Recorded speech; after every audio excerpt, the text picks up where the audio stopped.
ইতিমধ্যে অন্তর্বর্তীকালীন সরকারের প্রধান উপদেষ্টা ডক্টর মোহাম্মদ ইউনূসের সঙ্গে বিএনপির চেয়ারম্যান তারেক রহমান তিনি সপরিবারে এসেছেন তার সঙ্গে সৌজন্য সাক্ষাৎ করার জন্য। আপনারা জানেন যে তিনি 7:25 নাগাদ, অর্থাৎ এখন থেকে প্রায় 25-30 মিনিট আগে তিনি এই অন্তর্বর্তীকালীন সরকারের প্রধান উপদেষ্টা ডক্টর মোহাম্মদ ইউনূসের যে বাসভবন রয়েছে যমুনায়, তিনি সেখানে এসেছেন এবং তার সঙ্গে রয়েছেন তার সহধর্মিণী ডাক্তার জুবাইদা রহমান এবং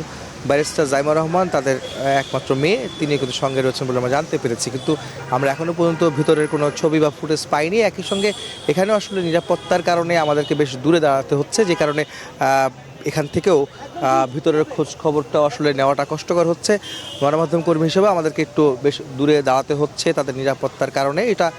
এখান থেকে নিরাপত্তা যারা কর্মী যারা রয়েছেন, নিরাপত্তা সদস্য যারা রয়েছেন, আইন শৃঙ্খলা রক্ষা বাহিনী, তারা আমাদেরকে বলেছিলেন। আপনারা জানেন যে আজকে যখন সকালে আমরা জানতে পারি যে বিএনপি চেয়ারম্যান তারেক রহমান তিনি আসবেন অন্তর্বর্তীকালীন সরকারের প্রধান উপদেষ্টা ডক্টর মোহাম্মদ ইউনূসের সঙ্গে সাক্ষাৎ করতে, তারপর আমরা জানার চেষ্টা করেছিলাম যে আসলে কী কারণে তিনি আসছেন, যেহেতু সামনে আগামী নির্বাচন 12ই ফেব্রুয়ারি, আর প্রায় মাসখানেক রয়েছে,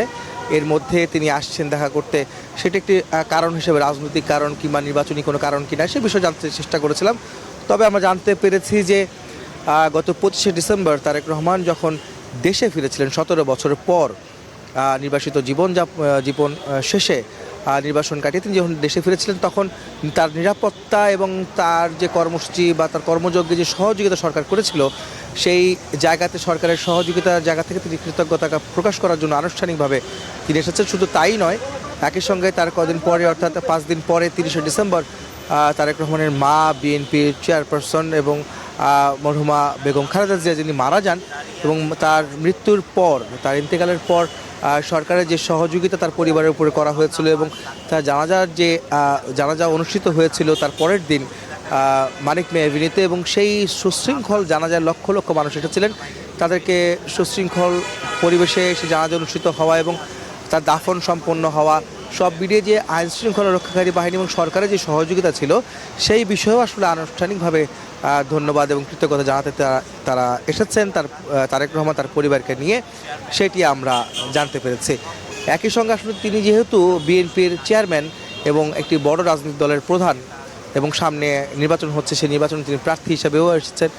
যদিও এটা আমাদেরকে জানানো হয়েছে যে এখানে কোনো রাজনৈতিক কোনো কর্মসূচি বা রাজনৈতিক কোনো আলোচনা হবে না, তারপরেও আসলে সবার মধ্যে একটি প্রশ্ন থাকে যে এত বড় একটা রাজনৈতিক দলের নেতা যিনি এখানে আসছেন সরকার প্রধানের সঙ্গে সাক্ষাৎ করতে, সেখানে অবশ্যই হয়তো নির্বাচন ইস্যু বা সামনে বর্তমান যে দেশের পরিস্থিতি এবং আইন শৃঙ্খলার যে পরিস্থিতি, সব মিলিয়ে কিছুটা হলেও যে আলোচনা হবে সেটা বলাই যায়। এবং সবাই আসলে তাই আশা করছেন, বিএনপি নেতাকর্মীরা সেই প্রত্যাশা করছেন যে দুই শীর্ষ নেতার, অর্থাৎ সরকার প্রধান এবং রাজনৈতিক দলের শীর্ষ নেতা তারেক রহমান, তাদের যখন দুজনের সৌজন্য সাক্ষাৎ হয়, সেখানে অনানুষ্ঠানিক হলেও কিছু রাজনৈতিক বিষয় আসলে চলেই আসে। সেই বিষয়গুলো নিয়েও কিন্তু কথা হবে বলে হয়তো নেতাকর্মীরা প্রত্যাশা করছেন। সেটি আসলে তিনি বেরিয়ে গেলে বা বিএনপির তরফ থেকে যদি কোনো প্রেস বিজ্ঞপ্তি বা কোনো প্রেস কনফারেন্স করেন কিংবা আমাদের সাথে যদি তারা কথা বলেন, তাহলে জানতে পারবো যে ভেতরে আসলে কী ধরনের আলোচনা হয়েছে, কী ধরনের কথা হচ্ছে। যদিও আমরা জানতে পেরেছি যে সম্পূর্ণ একটা অনানুষ্ঠানিক এবং সৌজন্য সাক্ষাৎ, একই সঙ্গে একটি ধন্যবাদ এবং কৃতজ্ঞতা জানানোর জন্য তারেক রহমান তার সহপরিবারে তিনি আজকে অন্তর্বর্তীকালীন সরকারের প্রধান উপদেষ্টা ডক্টর মোহাম্মদ ইউনূসের সঙ্গে সাক্ষাৎ করতে তার যে বাসভবন যমুনায় তারা এসেছেন। 7:25-এর পর তারা এখানে এসেছেন, প্রায় আধা ঘন্টা হচ্ছে তারা এখানে এসে পৌঁছেছেন। এর আগে তিনি 6:55 নাগাদ তিনি তার গুলশানের যে এভিনিউর যে বাসাটি রয়েছে 196 নম্বর রোডের 196 নম্বর যে বাসাটি, সেখান থেকে তিনি বের হন এবং তাকে নিরাপত্তা দিয়ে আসলে নিয়ে আসা হয়। এবং তার তো নিরাপত্তার জন্য তার সঙ্গে প্রোটোকলের সঙ্গে আইন শৃঙ্খলা রক্ষাকারী তার সঙ্গে রয়েছে, তাদের চেয়ারপারসনের সিকিউরিটি ফোর্স তারাও কিন্তু তার সঙ্গে ছিলেন, আমরা সেটি দূর থেকে দেখতে পেয়েছি। এবং তারা এখন এই ভেতরে অবস্থান করছেন, তারা এখানে কথা বলছেন এবং পরবর্তীতে আসলে জানা যাবে তার এখান থেকে বেরো আসার পর যদি কেউ কোনো ধরনের কথা বলেন বা প্রেস কনফারেন্স করেন বিএনপির তরফ থেকে, তাহলে জানা যাবে আসলে ভিতরে কী ধরনের কথা হচ্ছে। তবে আমরা একটি বিষয় জানতে পারছিলাম যে